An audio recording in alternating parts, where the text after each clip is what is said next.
छोड़ दो मुझे छोड़ दो। क्यों मार रहे हो तुम लोग? मुझे छोड़ दो, मुझे क्यों मार रहे हो? क्यों मार रहे हो? मुझे छोड़ दो हमारे प्रिंसिपल को। इसीलिए कहता हूँ जितना बच सकते हो बचो, जितना बच सकते हो बचो। इसके मुंह पे टेप लगा इसके मुंह पे, जल्दी से टेप लगा इसके मुंह पे। बहुत बोलता है, इसका मुंह बंद नहीं होता, लगा इसके मुंह पे टेप। प्रिंसिपल सर को क्यों मार रहे हो? छोड़ो उन्हें, छोड़ो। हम लोगों ने ये स्कूल हाईजैक कर लिया है।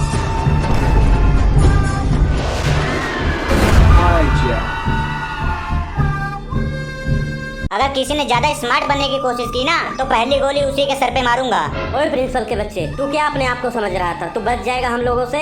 मुझे लगता है कि आप लोग गलत जगह पर आ गए हो। यहाँ आपको कुछ नहीं मिलेगा। हाईजैक करना है तो कोई बैंक जाकर हाईजैक करो, ट्रेन हाईजैक करो, प्लेन हाईजैक करो। ये स्कूल में क्या मिलेगा आप लोगों को? छोड़ दो हमारे सर को। समोखन सही बोल रहा है। मैं बहुत बड़ा डाकू हूँ। तुम लोगों ने मुझे बेवकूफ समझ कर रखा है क्या? ज्यादा होशियारी दिखाई ना तो पूरे स्कूल को बम से उड़ा दूंगा। यार मैं आज स्कूल नहीं आता, क्या होगा हमारे स्कूल का यार? कुछ नहीं होगा, बचाना पड़ेगा। हाँ भाई, खुद को हम बचाएंगे। खुद को नहीं, पूरे स्कूल को बचाएंगे। तू देख, मैं वीडियो बना लिया हूँ इन लोग का। अभी देखना, मैं 100 नंबर भेज के पुलिस वालों को बुला लूंगा। इन लोग को पता ही नहीं चलेगा। नहीं यार नहीं, पागल मत बन। ये सच्ची मुच्ची के डाकू हैं, ज्यादा हीरो मत बन। शांति से बैठा रहे। अभी देखना, मैं पुलिस वालों को व्हाट्सएप कर देता हूँ, फिर हम लोग हेल्प के लिए बोलते हैं। रुक जा, वेट कर।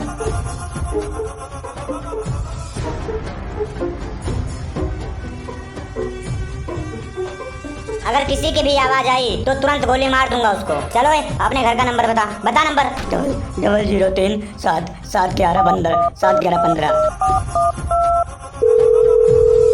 हेलो हाँ जी, कौन? हेलो हाँ जी, छोड़ो। मैंने तुम्हारे पति को स्कूल के अंदर किडनैप करके रखा है। अगर उन्हें बचाना चाहती हो तो चुपचाप फिरौती के 10 करोड़ रुपए लेकर स्कूल में चुपचाप चली जाओ और पुलिस को खबर नहीं देना, नहीं तो तुम्हारा पति तुम्हें टुकड़ों में मिलेगा, टुकड़ों में। पूरे स्कूल में मैंने बम लगा के रखा है, धज्जियां उड़ा दूंगा, धज्जियां। इसलिए शांति से आके पैसे देके चले जाओ। ये आप लोग बहुत गलत कर रहे हो, बहुत ज्यादा गलत कर रहे हो। बच्चों पर कम से कम रहम खाओ। चुप। अगर ज्यादा बोलेगा ना तो पहली गोली तेरे ही सर पे मारूंगा। प्लीज मुझे छोड़ दीजिए, मेरे को बहुत तेज से भूख लगा है। मेरे को घर जाने दीजिए, प्लीज छोड़ दीजिए। आपकी महान कृपा होगी, भगवान आपका भला करेंगे। मेरे को छोड़ दो, मेरे को जाने दो। चुप करके शांति से बैठ जा। अगर एक भी शब्द निकाला ना मुंह से तो गोली मार दूंगा अभी तुझे। समोखन यार, मेरे को बहुत डर लग रहा है यार, बहुत ज्यादा डर लग रहा है। इन लोगों का गन तो देख यार। प्लीज यार भाग चलते हैं, किसी तरह हम लोग भाग चलते हैं यार। पागल है क्या तू? हम इतने भी डरपोक नहीं हैं कि अपने दोस्तों को मुश्किल में छोड़कर हम भाग जाएं। ओए टोपी, खड़ा हो जा। खड़ा हो, बहरा है क्या? सुनाई नहीं दे रहा तेरे को? खड़ा हो, जल्दी से खड़ा हो। मत मारिए मेरे दोस्त को, इसे छोड़ दीजिए, प्लीज छोड़ दीजिए। इसके बदले मुझे गोली मार दीजिए, लेकिन इसे छोड़ दीजिए। तू भी खड़ा हो जा रे, इसके साथ वाले तू भी खड़ा हो जा। खड़ा हो। अब मैं पहली गोली चलाने जा रहा हूँ। तुम दोनों ये बताओ कि इन दोनों टीचरों में सबसे पहले गोली किसको मारूं? कौन बच्चों को ज्यादा परेशान करता है? कोई नहीं जी, कोई नहीं। दोनों टीचर बहुत अच्छे आदमी हैं, बहुत अच्छा पढ़ाते हैं दोनों। झूठ मत बोलो, कोई ना कोई तो होगा। बताओ किसको दूर कर दूं तुम्हारी जिंदगी से हमेशा के लिए? जिसे तुम लोग तंग हो चुके हो, बताओ, तुम्हारी परेशानी दूर कर देता हूँ। नहीं, हमारे दोनों टीचर ये बहुत अच्छे हैं, कभी परेशान नहीं करते हैं, बहुत अच्छी तरीके से पढ़ाते भी हैं, बहुत प्यार करते हैं हम लोगों से। अब टीचर तुम बताओ, इन दोनों में से या पूरी क्लास में से कौन बच्चा आप लोगों को परेशान करता है? बताओ, उसका नाम बताओ। पूरी क्लास के बच्चे बहुत अच्छे हैं, बहुत मन लगा के पढ़ाई करते हैं, बहुत मेहनती हैं और कभी भी शरारत नहीं करते हैं। ये तो तू झूठ बोल रहा है, सरासर झूठ बोल रहा है। पहली बार मैंने देखा है किसी टीचर को जो बता रहा है कि पूरी क्लास के बच्चे अच्छे हैं। बहुत ही अच्छा स्कूल है ये, टीचर भी खुश और बच्चे भी खुश। ऐसा स्कूल तो मैं पहली बार देख रहा हूँ। मैं माफी चाहूंगा, लेकिन एक बात तो मुझे बता दीजिए, आप लोगों को मेरे से क्या दुश्मनी है? मेरे स्कूल से क्या प्रॉब्लम है? आप लोगों को बता दीजिए, हमने आपका क्या बिगाड़ा है? ऐसा हमने क्या कर दिया बताओ? इस स्कूल से मुझे पर्सनल दुश्मनी है। कभी इसी स्कूल में और इन्हीं बेंच पर बैठ के मैं पढ़ा करता था। मैं भी यहीं पढ़ता था। मेरे पिताजी बहुत गरीब इंसान थे। मेरे भी। वो मेरे स्कूल की फीस नहीं दे पा रहे थे। मेरे भी पापा स्कूल की फीस नहीं दे पा रहे थे। फिर इस प्रिंसिपल के बच्चे ने फीस ना देने के कारण मेरे को 10वीं का पेपर नहीं देने दिया, जिस कारण मैं फेल हो गया और मैं एक प्रोफेशनल डाकू बन गया।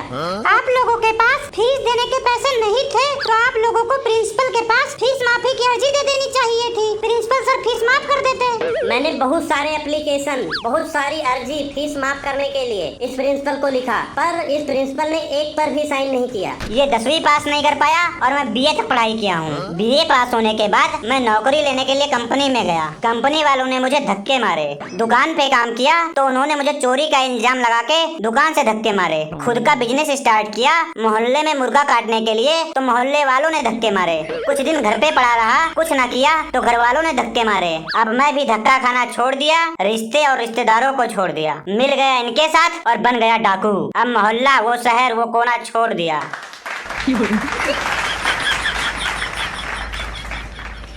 मुझे तो ये नहीं समझ में आ रहा है, जब आप कहीं नौकरी लेने जाते थे तब वो लोग मना क्यों नहीं करते थे, धक्के क्यों मारते थे? इसको गोली मार, इस गंजे को गोली मार, गंजे को गोली। बोल रहा हूँ ना कि तुम लोग शांति से बैठे रहो। शांति से नहीं बैठा जाता तुम लोगों को। अब तेरी आवाज नहीं आनी चाहिए, शांति से बैठा रहना। ये पैसे लेकर इसकी बीवी अभी तक क्यों नहीं आई? कितना टाइम लगेगा? दोबारा फोन मिला के देखता हूँ। हेलो, क्या हुआ? अभी तक पैसे तैयार नहीं हुए? क्यों नहीं पहुँची स्कूल अभी तक तुम? ला रही हूँ जी, ला रही हूँ। मैं रास्ते में हूँ, आ रही हूँ। उनको कुछ मत करना, ला रही हूँ पैसे। आप ऐसा गलत काम मत करो, आपकी भी माँ बहन होंगी। डाकुओं की कोई माँ बहन नहीं होती, लोग वैसे ही उनकी माँ बहन करते रहते हैं। हम लोग डाकू इसलिए बने हैं क्योंकि हमारा भी सपना है कि हमारे पास गाड़ी हो, घर हो, खुद का बिजनेस हो, इज्जत हो हमारे लोगों में, लोग हमसे डरें। लेकिन इस समाज ने कुछ नहीं दिया है, कुछ नहीं दिया है, कुछ नहीं दिया है। देख रहे हो हम लोगों को? हमारे कोमल हाथों में इस प्रिंसिपल ने कलम छुड़वाकर बंदूक थमा दिया है। इसकी वजह से हम डाकू बने हैं। हमारे डाकू बनने का मुख्य कारण यही है। मोनू, इन लोगों का टाइम थोड़ा वेस्ट कर यार, पुलिस आ रही होगी। किसी तरह इन लोगों का टाइम हम लोग बर्बाद करते हैं, इनको रोक के रखते हैं हम लोग। उस बेचारे को क्या हुआ है? वो चुपचाप खड़ा है उधर साइड में। उसको क्या हुआ था? वो कैसे डाकू बना? इसके घर में कमाने वाले सिर्फ इसके पापा थे और ये घर में बैठकर मुफ्त की रोटियां तोड़ता रहता था। और जब इसके पापा नहीं रहे तो हमने इसको अपने ग्रुप में शामिल कर लिया ताकि ये भी 2-4 पैसा कमा सके, अपना गुजारा कर सके।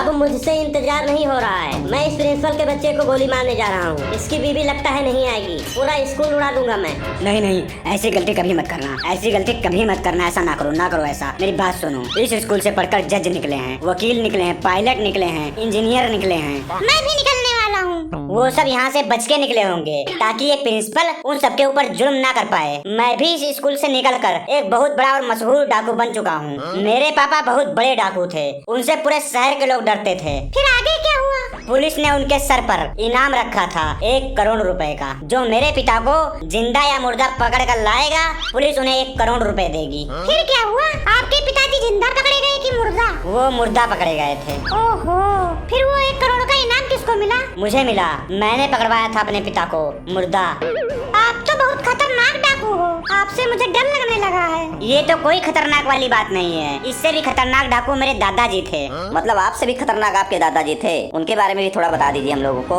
उनके भी चरित्र पर प्रकाश डालिए, पता नहीं एग्जाम में आ जाए। जब मेरे दादाजी डाका डालने किसी के घर जाते थे ना, तो उसके घर पे 4-5 दिन पहले ही चिट्ठी भेज देते थे कि मैं 4 तारीख को रात को 1 बजे तुम्हारे घर चोरी करने आऊंगा, आपका अपना जग्गा डाकू। जब चिट्ठी मिलती थी तो पूरे गांव वालों को पता चल जाता था कि किस दिन डाकू आएंगे। नियम और वसूल के इतने बड़े पक्के थे ना कि जिनके नाम की चिट्ठी होती थी केवल उन्हीं के घर में डाका डालते थे। आपके दादा का हेल्प कौन करता था डाका डालने में? कितने लोगों का ग्रुप था आपके दादाजी का? उनके पास 100 घोड़े और 50 आदमी थे जो साथ में डाका डालने जाते थे। क्या 100 घोड़े और 50 आदमी? मतलब एक आदमी 2 घोड़ों पर एक पैर रखकर खड़ा होता था ना? अजय देवगन के स्टाइल में डाका डालने जाते थे वो लोग। ओ टोपी, ज्यादा दिमाग मत लगा तू। शिफ्ट में चोरी होती थी, कहने का मतलब एक रात में 2 चोरी। एक बार पहले 50 घोड़े, उसके बाद दूसरे 50 घोड़े, क्योंकि घोड़े थक जाते थे ना। मतलब खतरनाक वाले डाकू थे। कभी पकड़े नहीं गए पुलिस के हाथों? डाकू थे लेकिन दिल के बहुत अच्छे इंसान थे मेरे दादाजी। एक बार मेरे दादाजी ने एक गांव में चिट्ठी डाली कि 15 तारीख को रात को 2 बजे डाका डालने आएंगे, आपका अपना जग्गा डाकू। फिर उधर से चिट्ठी आई उनके घर से, उसमें लिखा था कि हमारे घर लड़की की शादी है, हमारे पास दहेज देने के लिए कुछ नहीं है, यहाँ आकर अपना टाइम बर्बाद ना कीजिए। फिर मेरे दादाजी वो चिट्ठी पढ़ते पढ़ते रोने लगे और बहुत ज्यादा इमोशनल हो गए। फिर इधर से मेरे दादाजी ने फिर से चिट्ठी लिखी कि आप लोग टेंशन मत लो, जग्गा डाकू अभी जिंदा है। जैसे तुम्हारी लड़की है वैसे हमारी लड़की हुई कि जिस लड़की के ऊपर जग्गा डाकू का हाथ हो उस लड़की की शादी बहुत धूमधाम से होगी। वाओ, क्या बात है, कितने अच्छे डाकू थे आपके दादाजी। फिर मेरे दादाजी ने 4-5 चिट्ठी और लिखा दहेज के लिए, एक सुनार को, एक बर्तन वाले को, एक फर्नीचर वाले को, एक टेंट और पंडाल वाले को। फिर एक जगह जाकर सारा सामान इकट्ठा करके उस लड़की के घर वालों के पास पहुंचा दिए। वो काम तो बहुत अच्छा करते थे, लगता है उन्हीं से इंस्पायर होकर आपके पापा और आप डाकू बने हो। अभी आपके दादा जग्गा डाकू कहाँ हैं? उनको मेरे पापा जी ने मार दिया था। उनके सर पे 2 लाख रुपए का इनाम था। कुछ भी हो, डाका मारना, चोरी करना ये सब गलत है और डाकू भी गलत है। ये गलत रास्ता है, गलत रास्ते पे चल रहे हैं ये। ओए तू ज्यादा ना बोल। आज के टाइम पर डाकू कौन नहीं है ये बताओ पहले। जो खाने में मिलावट करते हैं ये डाकू नहीं है क्या? प्राइवेट स्कूल वाले मनमानी का फीस लेते हैं ये डाकू नहीं है क्या?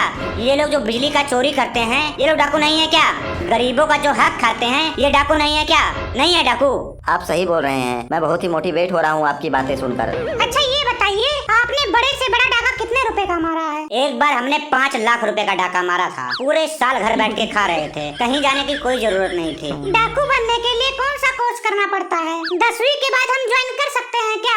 ये डाकुओं की भर्ती जून जुलाई में शुरू होती है। फॉर्म भरिए, अगर आपका रिटर्न क्लियर हो जाता है तो आपको फिजिकल टेस्ट देना होता है, जिसमें आपसे दौड़ लगवाया जाता है, रस्सी कुदाई जाती है, दीवार कूदना सिखाया जाता है, दीवार में छेद करना सिखाया जाता है, छोटे से छेद से भागना सिखाया जाता है, अंधेरे में देखने की ट्रेनिंग दी जाती है, एक जगह पर सांस रोककर घंटों तक खड़े रहने की ट्रेनिंग दी जाती है, मार खाने की ट्रेनिंग दी जाती है। एक बात नहीं समझ आ रहा है, थोड़ा सा डाउट है कहने का मतलब कि मतलब दौड़ने की ट्रेनिंग क्यों दी जाती है जब आपको घोड़े दिए जाते हैं? हाँ पता है, लेकिन जब डाका डालने जाते हैं तो घर से घोड़े तक की दूरी बहुत इम्पोर्टेंट होती है। अगर आप एक बार घोड़े तक पहुंच गए तब तो आपको कोई नहीं पकड़ सकता है। वो सब तो ठीक है, पर एक कंफ्यूजन है। डाका तो रात में मारते हैं ना, एक दूसरे को बुलाते कैसे हो? नाम लेकर तो बुला नहीं सकते हो, फिर एक दूसरे को कैसे आप लोग इशारे में बताते हो? हमारे पास कुछ सीक्रेट आवाजें होती हैं जो हमें ट्रेनिंग के दौरान सिखाई जाती हैं, जैसे कि